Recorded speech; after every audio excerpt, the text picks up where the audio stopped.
श्री गुरु सत्ताई नमः। सभी को प्रणाम।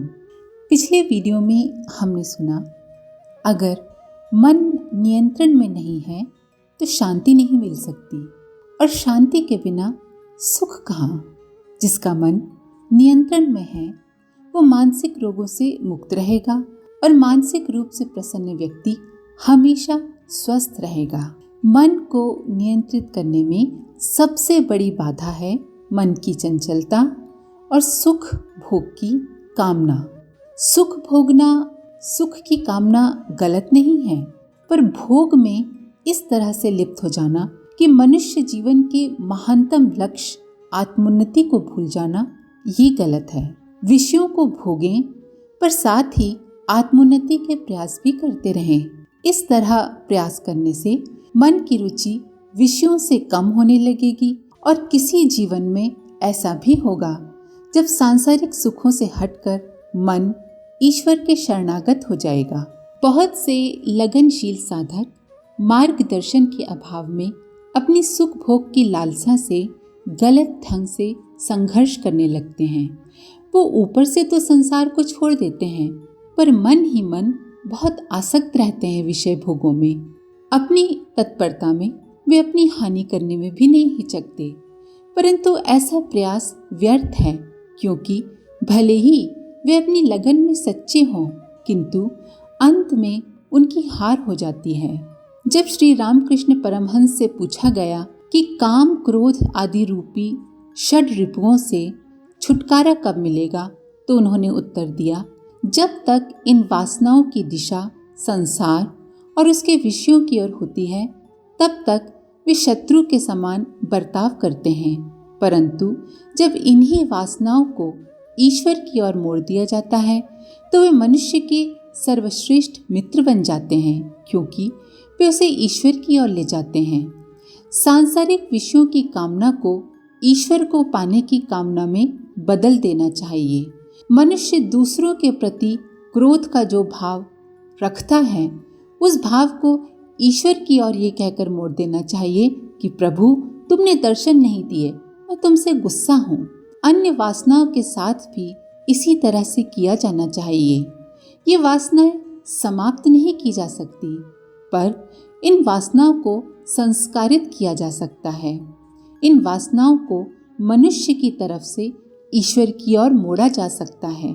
श्री रामकृष्ण देव का अपने कथन से कि वासनाएं निर्मूल नहीं की जा सकती, पर इनको संस्कारित किया जा सकता है, यह तात्पर्य रहा होगा कि वासनाओं को नष्ट नहीं किया जा सकता, किंतु उन पर लगाम लगाया जा सकता है और उन्हें शुद्ध किया जा सकता है।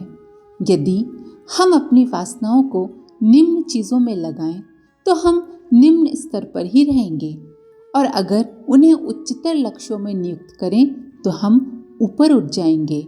यदि हम उन्हें परमात्मा से युक्त कर दें तो उनकी नियोजक शक्ति के द्वारा हम परमात्मा तक पहुंच जाएंगे, और दूसरी ओर ये वासनाएं संस्कारित और पवित्र हो जाती हैं, तथा सामान्य अर्थ में ये फिर वासनाएं नहीं रह जाती। जब साधक अनुभव के द्वारा ये जान लेता है कि वह आत्मा है, देह और मन नहीं, तो वासनाएं शांत हो जाती हैं, क्योंकि गलत दिशा में जाने वाली कामना ही वासना है।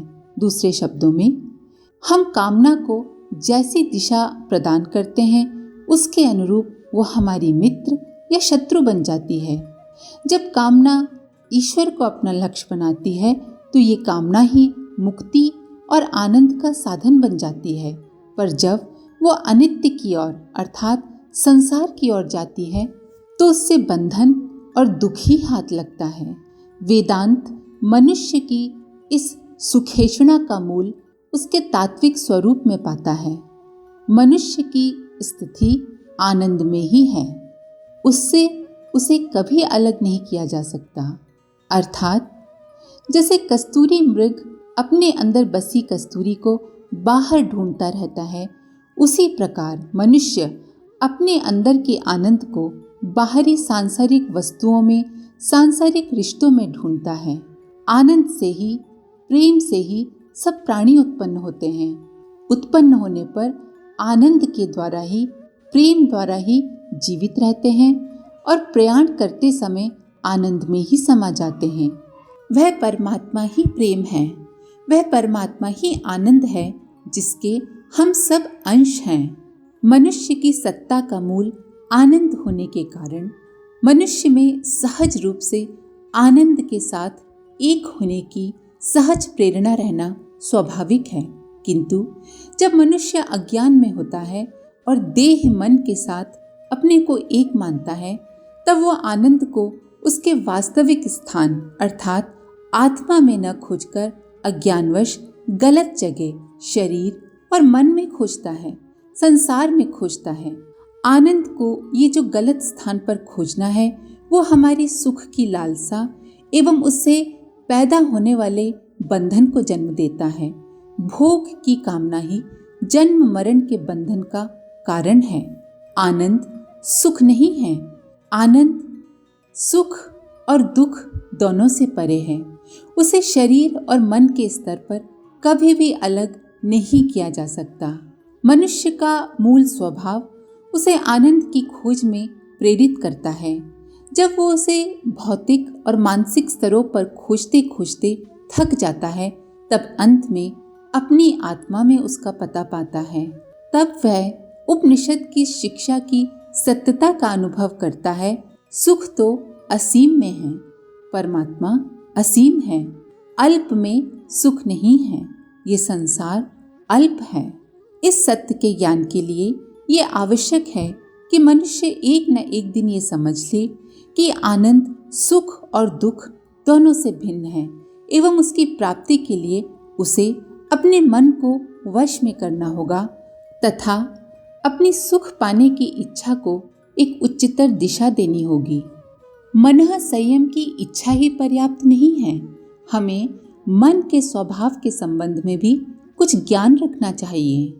हम हिंदू मनोविज्ञान के आलोक में इस पर संक्षेप में विचार करेंगे, क्योंकि उसमें प्राचीन काल से मन को संयमित करने के लिए साधना प्रणालियां वर्णित हैं।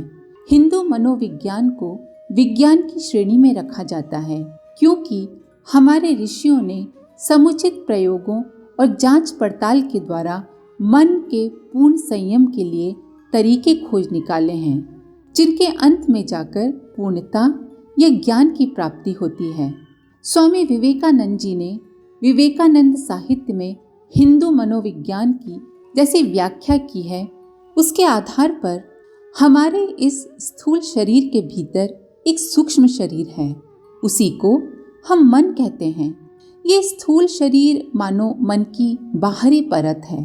मन शरीर का सूक्ष्म अंश होने के कारण दोनों का एक दूसरे पर प्रभाव पड़ता है, यानी कि मन का प्रभाव स्थूल शरीर पर पड़ता है और स्थूल शरीर का प्रभाव मन पर पड़ता है। यही कारण है कि शरीर का रोग बहुधा मन को प्रभावित कर देता है और मानसिक अस्वस्थता या तनाव शरीर को रोगी बना देता है। मन के पीछे आत्मा है, यही आत्मा मनुष्य का यथार्थ स्वरूप है। शरीर और मन दोनों जड़ हैं। आत्मा शुद्ध चैतन्य स्वरूप है। मन आत्मा नहीं है, वो आत्मा से संपूर्णतः भिन्न है।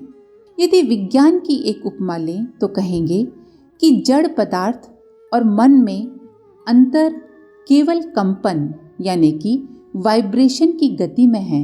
मन जब धीमी गति से वाइब्रेट करता है या कंपनशील होता है तो उसे जड़ पदार्थ कहते हैं, और जड़ पदार्थ जब तीव्र गति से कंपनशील होता है तब उसे मन कहकर पुकारते हैं।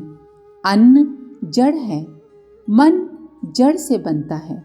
जड़ पदार्थ को मन में परिवर्तित किया जा सकता है। उदाहरण के लिए एक ऐसे व्यक्ति को लें जिसने एक हफ्ते से कुछ नहीं खाया।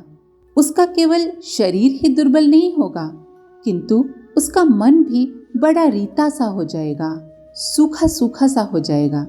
उसको कुछ भी अच्छा नहीं लगेगा। यदि वो कुछ और अधिक दिन उपवास करे तो वो सोच भी नहीं पाएगा, वो अपना नाम तक नहीं याद कर पाएगा। पर जब वो फिर से अन्न लेना शुरू करेगा तो धीरे धीरे उसके शरीर में ताकत आएगी और उसकी स्मृति भी कार्य करने लगेगी। अतएव ये स्पष्ट है कि वह अन्न ही है जो जड़ पदार्थ है और उसी से हमारा मन बनता है। आज के लिए इतना ही। अपने विचार कमेंट बॉक्स में जरूर लिखें। आप सभी का धन्यवाद। ओम शांति। हमारे YouTube चैनल को सब्सक्राइब करें और बेल आइकन को दबाकर ऑल पर क्लिक करें ताकि आने वाले सभी वीडियोस की नोटिफिकेशन आपको मिलती रहे।